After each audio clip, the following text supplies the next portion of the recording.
Et en fait, non, ça marche pas comme ça. Nous, on a un devoir de communiquer activement, de transparence, un peu à la Alan. 7e épisode de Quel est ton levier? Bienvenue à tous. Aujourd'hui, j'ai le grand plaisir et l'immense honneur de vous présenter un épisode avec Thierry Vignal, qui est du coup le président et cofondateur de l'entreprise Mastéos. Hello Thierry, hyper ravi de t'avoir aujourd'hui sur le podcast. Donc, tu as fondé Mastéos, donc une société qui a connu un développement exceptionnel. Donc, vous êtes passé très rapidement de 50 collaborateurs à 500 collaborateurs, aussi de 2 millions de chiffre d'affaires à 20 millions de chiffre d'affaires. Aujourd'hui, vous êtes sur plusieurs pays, la France, l'Espagne et la Belgique. Et donc, tu as connu et tu as engendré ce mouvement-là. Donc, j'ai envie de creuser un petit peu plus avec toi ce que vous faites chez Mastéos, toi, ton parcours et vos stratégies pour la suite. Est-ce que, pour démarrer, tu peux te présenter et ensuite présenter Mastéos? Yes, salut, merci de me recevoir. Merci. Donc Thierry Vignal, je suis le fondateur de Mastéos que j'ai créé il y a 3 ans et demi avec un associé. Au début, c'était sans grande ambition. J'avais fait un investissement locatif au Havre qui s'était très mal passé, c'était une galère pas possible. Je sais pas si tu en as déjà fait, mais c'est vraiment horrible. Pas au Havre, mais ouais, j'en ai déjà fait. Où ça? À Boulogne. À Boulogne-sur-Mer ou à Boulogne-Billancourt? Plus facile à Boulogne-Billancourt, ouais. Et donc, fort de ce traumatisme financier et opérationnel, j'ai décidé de tenter un truc pour simplifier le parcours de l'investisseur. Okay. Et donc, je me suis dit, j'ai créé juste un site internet. On était dans un bar dans le 11e avec mon associé que je connaissais à peine à l'époque. Et on était tous les deux désœuvrés. Moi, j'avais fait du trading à Londres avant. Et j'étais rentré. En finance avant, c'est ça? Ouais, je faisais de la finance à Londres. J'avais fait HEC avant. Okay. J'avais un parcours un peu décousu. J'étais rentré de Londres un peu désœuvré. Je m'étais inscrit au RSA tellement je ne trouvais pas de job. Et mon associé aussi. Donc, on se voyait aux réunions atelier comment créer son CV au RSA. On s'est foutu à côté des toilettes dans un bar du 11e. On a créé un site et j'ai appelé des copains d'école et je leur ai dit est-ce que vous voulez que je vous aide à chercher des opportunités d'investissement puisque j'ai du temps sur les mains? Ils m'ont dit oui. On a créé Mastéos qui consiste à trouver un bien, structurer l'acquisition, le rénover, le meubler, mettre un locataire dedans, le louer. Donc ça paraît beaucoup de choses, mais finalement c'est simplifier l'investissement et le faire de bout en bout. L'agent immobilier il va juste te trouver le bien, te faire une visite, et puis après l'offre ou le compromis de vente il va te lâcher. Tu vas te débrouiller pour les travaux, tu vas te faire des allers-retours Paris-Marseille ou Paris-Bordeaux, ça va être infernal. Donc nous, on package tout ça dans un one-stop shop qui combine toutes les expertises. Donc tu n'as qu'un interlocuteur et c'est assez facile et tu as une interface digitale, tu as l'app Mastéos, tu peux tout suivre derrière ton écran. Parce que souvent, vos clients, c'est des personnes qui ont déjà acheté un bien ou c'est le premier bien qu'ils achètent chez vous? Très souvent des primo-investisseurs. Ok, d'accord. Et souvent, lorsque tu achètes, lorsque tu es un primo-investisseur, tu fais des travaux systématiquement ou est-ce que tu vois une part plus importante de personnes qui achètent avec des travaux que sans travaux du coup? Tu as une mode du neuf parce que le neuf c'est très défiscalisé en général, tu as ce qu'on appelle du Pinel ou autre dispositif et nous on est très ancien. Belle pierre, le charme de la brique rose toulousaine ou de la brique rouge lilloise. Et donc, on n'a pas les côtés défisques. Alors, on va faire de l'optimisation fiscale, mais ça ne va pas être de la pure défisque comme en Pinel. En revanche, on fait que de l'ancien. Et donc, dans l'ancien, il y a souvent des travaux, notamment en ce moment des travaux de rénovation énergétique, parce que c'est un peu le nerf de la guerre. Pas le louer derrière ou ton bien a moins de valeur si il n'est pas aux normes. C'est mieux de passer un petit coup de frais en général. Et nous, on s'en occupe. On a une filiale travaux avec une assurance décennale et 150 CDI dessus. Et on est sur place pour faire ton chantier. Tu peux le suivre en visite 3D ou en Vous l'avez complètement internalisé en fait cette partie-là, quoi. Jusqu'à une certaine époque récente, on avait des dizaines de plombiers, d'électriciens et de plaquistes. Là, on en externalise une petite partie. On garde surtout l'ingénierie, travaux, le suivi de chantier, etc. Mais c'est très opérationnel comme business. Mais moi, je veux vraiment revenir sur comment on fait, comment tu as fait pour passer de 2 à 500 personnes avec ce démarrage au Havre ou en tout cas sur ton premier invest. Comment tu as fait? Le secret, c'est le nom de ton podcast. Et c'est pour ça que j'ai répondu à l'invitation. Je suis passionné de l'effet de levier d'un point de vue financier et philosophique. Si tu regardes un peu dans les grands textes, les gens gagnent très souvent avec l'effet de levier. Dans la Bible, tu sais, il y a l'épisode de David et Goliath. Et donc, tu as Goliath, qui est un géant avec une côte de mailles de 70 kg, qui est un gros bourrin et qui est envoyé par les Philistins pour se battre. Au lieu de confronter les armées, ils envoient leur homme fort. Et de l'autre côté, ils envoient un petit berger blondiné tout frêle qui s'appelle David, qui pèse la moitié. Et en fait, David, il éclate Goliath. Pourquoi? Parce qu'il se sert d'une fronde. Une fronde, c'est un bâton. Et tu as une pierre attachée, tu la fais tourner comme ça et tu la balances. Et Goliath, quand il voit David arriver, il dit « Suis-je un chien pour que tu viennes à moi avec un bâton ?» En fait, il se fait éclater par une pierre parce que David a utilisé l'effet de levier. Ce n'est pas sa force qui a eu raison de Goliath. C'est l'effet de levier.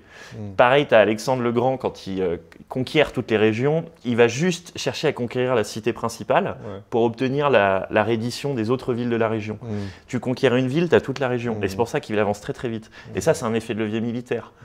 Tu as les livres qui offrent des effets de levier intellectuels parce que tu vas avoir en quelques pages toute une vie de réflexion.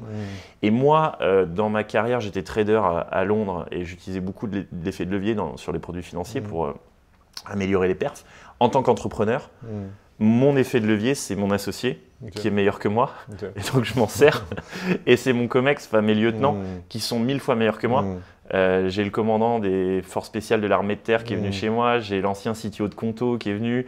J'ai des stars. Et en fait, ces gens-là, moi, j'ai le syndrome de l'imposteur, du coup, et je me sers de leurs compétences pour leverager un peu leur performance. Et moi, je vends à mes clients de l'effet de levier.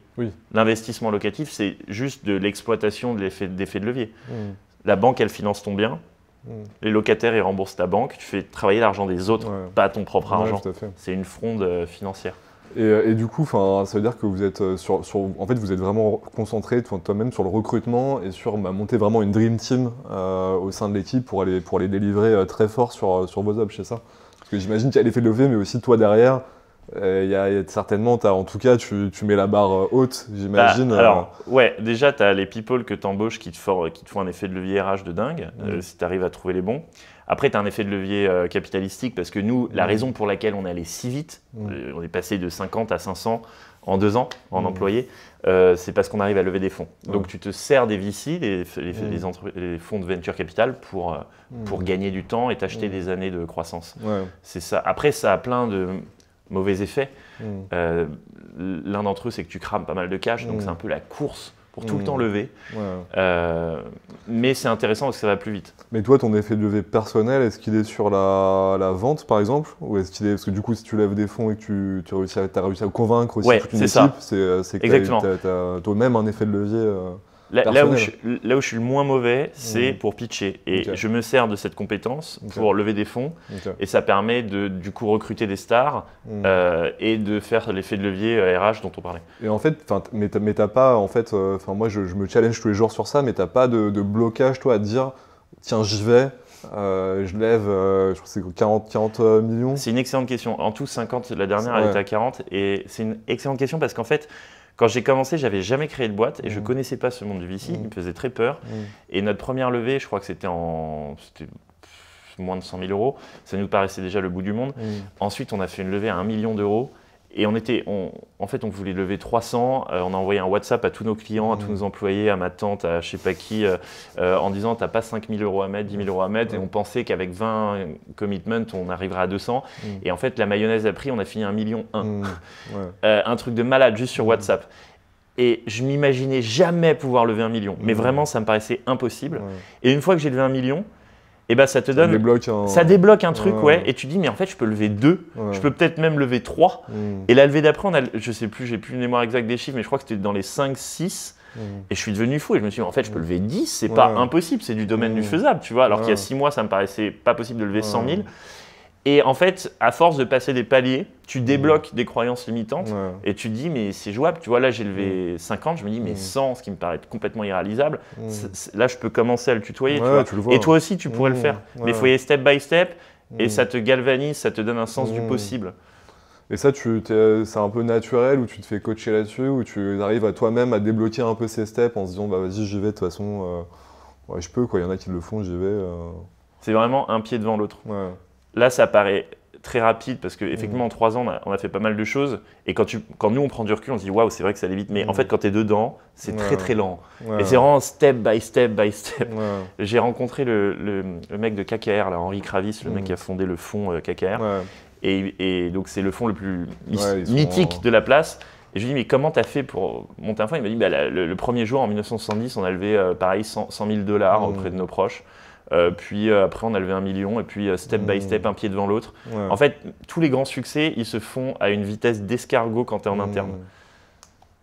Moi, je le vois pas. C'est comme si tu fais du sport, tu vas peut-être gagner 1 gramme de muscle tous les jours, tu ne le vois pas. Alors à la fin de l'année, peut-être que tu vas te dire ah c'est pas mal par rapport à l'avant-après, mais en fait tu ne le sens pas le truc. Ouais, mais c'est aussi ta capacité à avoir dit ok, au lieu d'aller relever 2, 50 direct, et en fait je vise, tu vois quand même, c'est à la vitesse de l'escargot, mais en même temps, ça c'est vrai. Tu te mets des vrais steps quoi. C'est vrai. Tu vas pas non plus. Ça paraît un peu facile à dire oui il faut être ambitieux et tout. On est tous ambitieux en vrai, donc ça sert à rien de le dire. Et pourtant en fait j'ai remarqué que ça changeait quelque chose.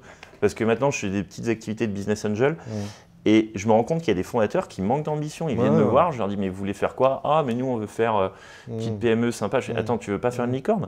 Bah non, c'est pas mon game. Moi, ça dépend de là où on passe l'objectif aussi. Quoi, en fait, le simple fait, et ça c'est mon associé, c'est pas moi. Moi je suis un peu moins ambitieux que lui. Mon associé il est malade. Il veut créer une décacorne ou rien, ou fermer la boîte. Et je trouve ça complètement fou. Mais si j'avais pas lui, on n'en serait pas là, tu vois. Donc avoir une ambition presque débile, c'est la clé du succès aussi. Je suis d'accord avec toi sur ce point. Sur la partie plus opérationnelle Mastéos, globalement, comment vous faites? En fait, vous avez également levé. Moi, je vois aussi qu'il y a eu beaucoup de levées au sein de PropTech, qu'on peut appeler ça. Vous avez également des concurrents sur votre secteur. Comment vous réussissez à vous différencier par rapport à ces acteurs? Est-ce que tu penses qu'il y a eu un... Moi, j'ai pas compris, moi, l'engouement pour l'IMO. Parce qu'il y en a eu un, j'ai pas rêvé, quoi.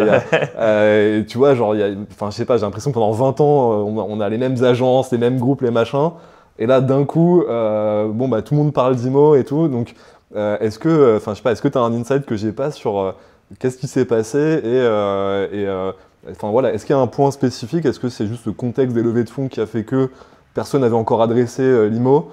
Et est-ce que tu penses que finalement c'est une classe d'actifs que tout le monde avait un petit peu délaissé parce que peut-être pas assez digitalisé, trop à l'ancienne, j'en sais rien. Mais...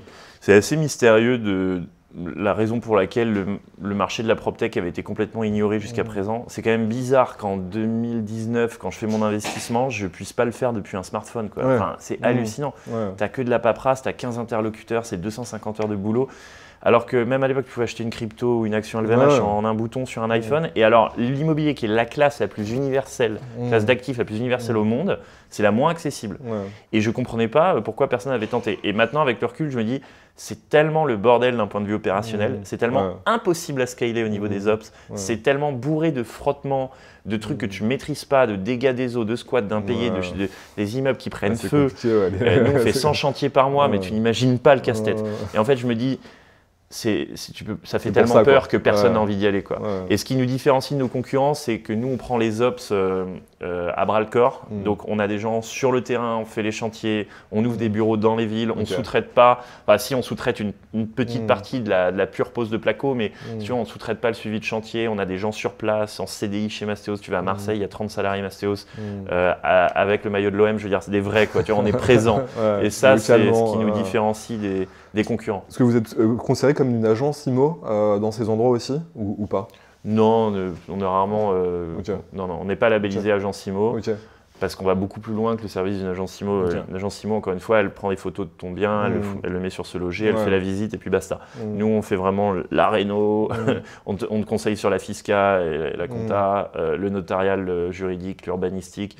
On te fait les meubles, la mise en location, la gestion. On va vraiment jusqu'au bout. Et finalement, la proposition de valeur fonctionne parce que globalement, vous coûtez moins cher in fine que de passer son temps à trouver tel prestat, à payer trop cher peut-être sa rénovation. En fait, parce que vous prenez un pourcentage chez ça sur l'opération globale, sauf que vous faites gagner beaucoup de temps et probablement beaucoup d'argent également d'erreurs évitées. C'est ça qui plaît aussi, j'imagine. Ouais, alors d'un point de vue général, effectivement, c'est vrai que nos fees, déjà c'est de loin les plus bas du marché, on est à 5%, la moyenne dans notre secteur elle est à 7,5%, donc c'est cool. Ça s'emprunte. Les banques, on l'intègre au prêt, donc c'est étalé sur 240, 300 mois. C'est déductible fiscalement, donc c'est assez indolore en fait. Ça représente 25 balles sur la mensualité en moyenne. Et tu te dis, pour économiser 250 heures de boulot, ça vaut peut-être le coup. En plus, ça te permet, moi ce que j'adore, c'est que ça te permet vraiment d'avoir un bouc émissaire. Parce que quand tu vas en solo et que tu te prends un refus de prêt, un dégât des eaux, le notaire qui fait une bêtise ou je sais pas quoi, t'as que tes yeux pour pleurer, quoi. Alors que là, tu peux vraiment mettre la responsabilité sur quelqu'un d'autre et c'est le type qui va. Enfin, nous, on indemnise quand il y a un problème et tout. Vous avez des super avis, hein, j'ai regardé, vous avez des super avis partout, quoi. En tout cas, voilà, ça après, tout se passe. Tu verras qu'il y en a aussi des mauvais et en fait, en immobilier. Une fois sur 5, ça se passe mal, quoi. Parce que tu as toujours un frottement quelque part. Mais au moins, quand ça arrive, tu n'es pas tout seul, quoi. Tu peux appeler ton conseiller Mastéos et lui dire mais qu'est-ce que tu as foutu, même si ce n'est pas de sa faute, tu vois. Et puis, c'est ça qui est rassurant. Il est là aussi avec toi pour gérer les problèmes. C'est clair qu'on oublie ça, mais quand tu es face à quelqu'un qui a l'habitude, toi, tu n'as jamais visité ton bien, tu ne sais pas du tout parler, mur porteur, placo, truc et tout. Ça change tout. Après, je vais pas vendre du rêve non plus. Même si tu passes par Mastéos, ça va quand même être assez énergivore parce que tu as du notaire, tu as du bancaire. Nous, on ne peut pas non plus prendre tes bulletins de salaire et les envoyer au courtier à ta place. Et puis s'il ne répond pas, on ne peut pas tout gérer. Si la mairie décide que le PLU change au niveau des colocs à cet endroit et que ta copro t'empêche de faire du Airbnb et que les loyers deviennent plafonnés et qu'il y a une nouvelle régulation sur la réglementation énergétique, tu vas avoir envie de nous accuser, mais c'est vrai que nous, on a un champ de maîtrise qui est réduit. Parce que, Bien sûr, c'est complexe, une opération immobilière, et forcément, vous n'êtes pas garant de tous les aspects non plus. Mais disons qu'on fait baisser ton niveau de pain de 100 à peut-être 30. Ce qui est déjà massif. Il reste 30 à t'encaisser toi-même, quoi. Ça va. Pour la modique somme de 5%. Ça va. Voilà. Et sur vous, vos leviers de croissance, donc aujourd'hui vous êtes déjà sur plusieurs pays, est-ce que, comment tu attires tes clients et est-ce qu'il y a une volonté vraiment de scale en Europe, où est-ce que vous en êtes par rapport à ça, et question un peu subsidiaire, est-ce que je pense qu'il y a beaucoup de sujets aujourd'hui autour des taux, d'évolution des taux, etc. Est-ce que ça vous impacte directement dans votre développement aujourd'hui ou pas tellement finalement? Alors on veut scaler en Europe, effectivement. On a ouvert Belgique, Espagne. Ça se passe pas mal, surtout en Espagne. Après, tu repars de zéro, donc c'est assez frustrant. Là, Mastéos en France, on commençait à avoir une petite notoriété. On s'est dit ça va être facile en Espagne, sauf qu'on arrive en Espagne et Pedro, il nous connaît pas. Voilà. Donc, c'est compliqué. Il faut repartir de zéro. C'est du temps. Et là, tu repars 3 ans en arrière et tu te dis, je vais revivre la première année où j'ai fait 0 € de chiffre d'affaires.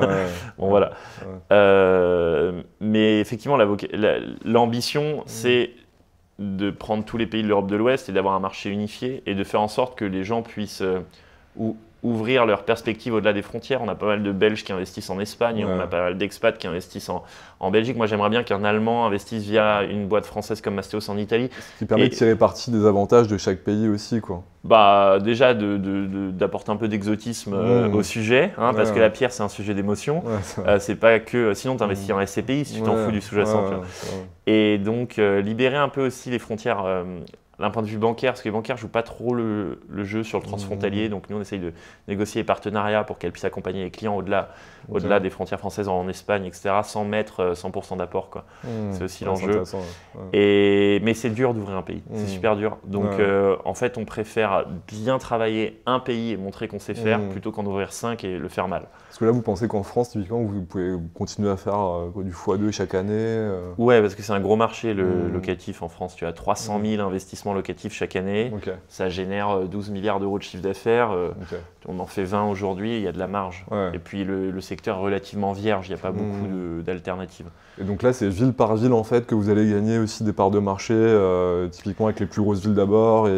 Voilà, c'est ça. Il y a un effet Pareto. Tu as 20% des villes qui concentrent 80% des volumes d'investissement locatif. Donc on va travailler les villes qui sont le plus Pareto. Et par ailleurs, c'est vrai que l'environnement dont tu parlais, c'est pas une question que je cherche à éviter. Les taux remontent. La raison pour laquelle tu mentionnais qu'il y avait un engouement pour l'immobilier, c'est peut-être parce qu'il devenait vraiment super bas. Et les gens commencent à se rendre compte que quand tu as des taux à 1%, que tu as un niveau d'apport qui est quasi nul, bah, c'est quasiment une martingale financière parce que ta banque, elle finance ton bien. Toi, tu mets grosso modo 0 de ta poche, jusqu'à récemment. Tes locataires, ils remboursent ta banque, tu n'as rien à faire. Mastéos s'occupe de tout. Comment tu peux ne pas, ne pas signer C'est impossible. Si tu as de la capacité d'emprunt, si tu as un CDI ou 3 ans de bilan, ne pas le faire, ça relève de la folie financière. Alors, après, la seule excuse que je pourrais t'accorder, c'est « ouais, mais j'ai envie de dormir tranquille ». Et là, je te l'accorde, parce que l'immobilier, il y a des fois où tu te réveilles la nuit. Mais t'es assuré quand même, c'est là le plus assuré. T'es assuré, mais n'empêche que l'assureur il va t'appeler et tu vas devoir remplir des paplards et c'est relou. Voilà. Donc, mais là où je te rejoins, c'est que la hausse des taux, elle rend l'environnement assez challenging. C'est pas pour autant qu'il faut pas le faire, parce que même si tu empruntes à 3%, ils sont relativement bas, c'est même les plus bas d'Europe, les plus bas du monde. Aux États-Unis, tu empruntes à 7%, en France, tu empruntes à 2,5-3%. On ne rappelle pas assez, mais c'est sûr. Et puis surtout, tu es à un tiers, un quart de l'inflation, donc en fait, tu es en taux réel négatif. T'as raison. Donc si tu as une inflation à 8 et que tu empruntes à 3, tu as un taux réel négatif de -5, parce que ton loyer il est indexé sur l'inflation à la hausse, tes revenus ils ont plutôt vocation à être indexés à la hausse sur les loyers, ta dette elle fond comme neige au soleil parce qu'elle est à taux fixe et donc elle se fait grignoter par l'inflation, et donc tu as ta dette qui va vers le bas à mesure qu'il y a de l'inflation et tes revenus locatifs notamment qui augmentent. Donc, tu es dans un rapport de force idéal avec la banque qui te prête sous l'inflation. Toi, ça ne te viendrait pas à l'idée de prêter à un pote sous l'inflation ou de placer de l'argent sur un compte qui rémunère à un quart de l'inflation. La banque, c'est ce qu'elle fait, profites-en. Ouais, c'est clair. Après, elle regarde quand même ton taux global et c'est là où elle peut, si tu as envie d'y aller très fort sur plein d'invest, te bloquer à un moment donné. Ouais, mais tu t'en fais un et puis tu commences petit.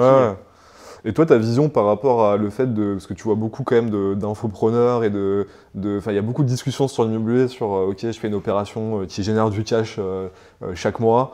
Moi, typiquement, j'ai vu des investissements, tu vois, dans la banlieue de Lyon, sur des tours, tu vois, qui étaient, enfin, moi, je me disais, j'ai pas envie d'habiter là. Bon, c'est hyper rentable, mais, ça a l'air d'être rentable.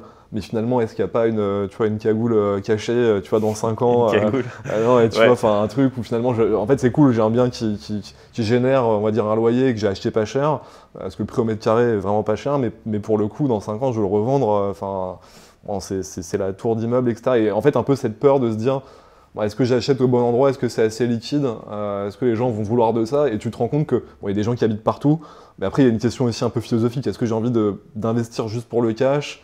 Bref, tout ça pour dire, est-ce que l'investissement qui génère du cash flow existe toujours ou est-ce que c'est une martingale qui est assez rare au final est-ce qu'il faut mieux viser augmentation de ton patrimoine et valeur de revente ou cash quotidien? Effectivement, c'est le grand dilemme en immobilier locatif. Tu as deux écoles, tu as deux teams, tu choisis, c'est soit team rendement, soit team patrimonial.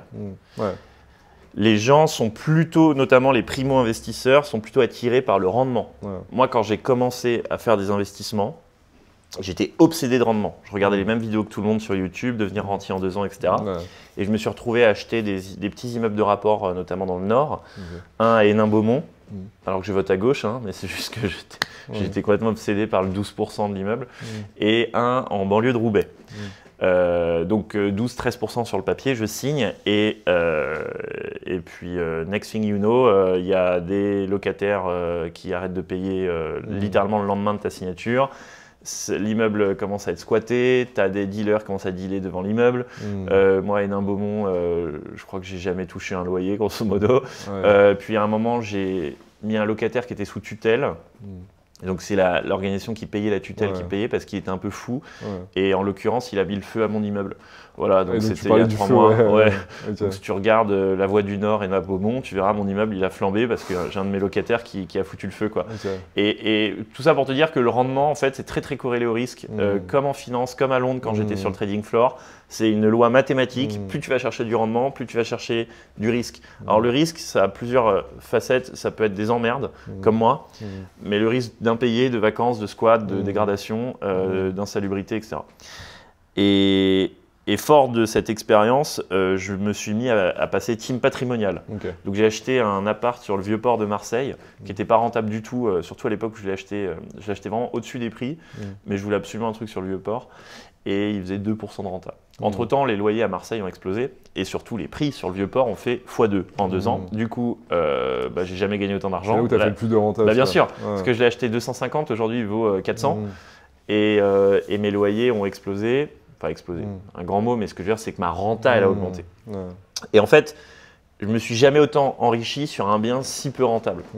Parce que dans le patrimonial, tu captes la plus-value. Ce que tu captes, tu as un potentiel d'appréciation qui existe, ce que tu n'as pas sur les colocs à Maubeuge. Et donc, la leçon à retenir, c'est que finalement, le rendement, ce n'est pas la clé du succès, notamment quand tu vas voir les riches. Je connais bien la famille Crête, tu sais, c'est les agents immobiliers sur Netflix qui travaillent qu'avec des grandes fortunes. Mais en fait, les riches, ils investissent jamais en banlieue de Roubaix et c'est eux qui gagnent le plus d'argent. Ils investissent sur l'île Saint-Louis, place Vendôme, ça ne fait qu'augmenter. Donc, suis ce que font les riches. Les riches, ils ne vont pas chercher des trucs à 12%, ils vont chercher des trucs à 1% et ils s'enrichissent bien plus rapidement que tu pourrais le faire avec ton truc en banlieue de Perpignan. Donc voilà, la clé du succès, c'est le patrimonial. Tant pis s'il faut mettre 100 € d'effort d'épargne, 200 € d'effort d'épargne, c'est pas grave. C'est l'emplacement, surtout en immobilier, qu'on dit souvent. Ouais, c'est l'emplacement. Ouais. Donc les histoires de cash flow positif, c'est bien. Bon, si tu fais plus 100 € de cash flow positif, en gros, ça veut dire que tu as pris trop de risques. Et puis, qu'est-ce que tu vas en faire des 100 € de toute façon? Tu vas te faire un dîner de plus, on s'en fout. Ce qu'il faut, c'est que tu sois à l'équilibre. Et même si un effort d'épargne, il est sain. Voilà, c'est tout ce qu'il faut retenir de notre expérience. Hyper intéressant. Ouais.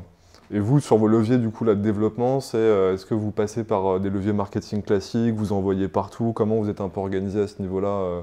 Tu peux en dire 2 mots sur un peu vraiment vos leviers de distribution vraiment pour faire valoir la marque Mastéos, mais aussi générer des deals au quotidien? Je ne crois pas qu'on soit très bon en marketing. On est bon en com. On vous voit partout. Ouais. C'est ça. Alors, en fait, on est bon en visibilité. Mais en marketing pur, on n'a pas des taux de conversion incroyables. Donc, je n'ai pas de leçons à donner. On bourrine en pub Instagram parce qu'on a levé des fonds. Mais je ne pense pas qu'on soit les meilleurs sur le sujet. On va s'améliorer. Et en com, on essaye de produire du contenu de qualité et puis de décommercialiser le discours. De le rendre un peu moins agressif. Tu sais qu'en immobilier, les communications sont très agressives commercialement. C'est investi, devient rentier, cash flow, super. Nous, on fait des éditos philocatifs chaque semaine. On parle de philo et d'investissement locatif. On essaye d'élever le débat. Tu vois, je faisais un édito il n'y a pas longtemps sur Archimède, sur l'effet de levier. Archimède, c'est l'inventeur de l'effet de levier. Il dit « Donnez-moi un point d'appui et je soulèverai le monde ». C'est lui qui a créé l'effet de levier. Tu me donnes un effet de levier financier et je te soulèverai un immeuble. Tu vois, j'ai pas besoin de mettre d'argent de ma poche, j'utilise l'argent des autres. Ouais, donc vous êtes plus vraiment sur du content aujourd'hui. Du content, du content pour aller venir… Et élever le débat et avoir une com un peu léchée et surtout le moins commercial possible. Alors, ce qui n'est pas forcément vrai quand tu vois nos pubs, mais en tout cas, l'esprit que j'aurais aimé qu'on garde, c'est ça, c'est décommercialiser le truc, le rendre moins agressif. Voilà. Ouais, parce qu'il y a quand même ce truc dans l'immobilier, de l'agent immobilier qui a envie de faire sa transac. Et toi, tu es là, bon, c'est beaucoup d'argent quand même, il faut bien structurer le truc, bien y penser. Et en fait, le truc en immobilier qui est assez compliqué, c'est que chaque classe d'actifs est différente. Si tu achètes de l'étudiant, de la résidence étudiante, c'est pas peut-être pareil qu'un bien dans Paris, qui sera pas pareil de quelque chose de proche d'un hôpital ou j'en sais rien. Dans tous les cas, on joue un peu avec la vie des gens quand on fait l'immobilier parce que t'as pas 30 000 cartouches.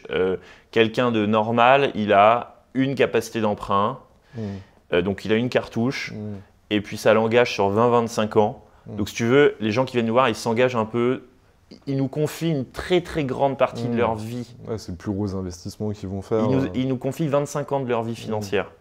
Et ensuite, il n'y aura pas d'autres cartouches. Enfin, on peut si tu optimises un peu au niveau bancaire, mais…